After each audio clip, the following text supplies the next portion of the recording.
Mga idol, GR Soap nga pala. So ngayon mag-unbox tayo guys ng F1 FMA F1 goggles. So full face protection to mga idol, no?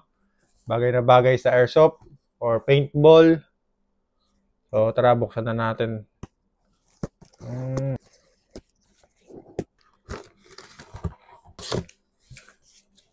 Ito yung tsura niya.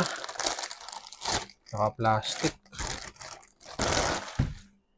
Meron siyang kasamang lagayan mga idol.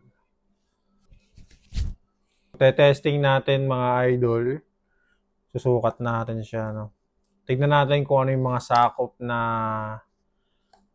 ng ulo natin o mukha mapoprotectionan nito. Testing natin mga idol. So, ganyan nyo lang siya susuotin. So, napaka-komportable mga idol, no?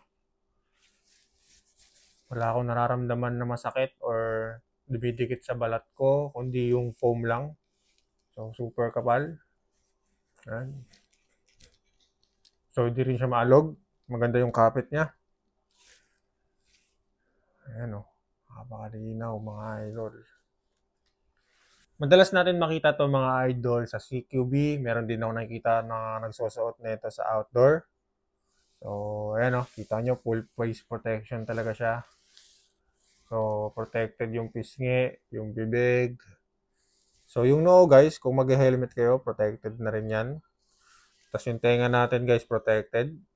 Kung makikita nyo, may butas dyan kanina, no? So, ang ganda niya guys, super comfy siya. And lightweight siya, no?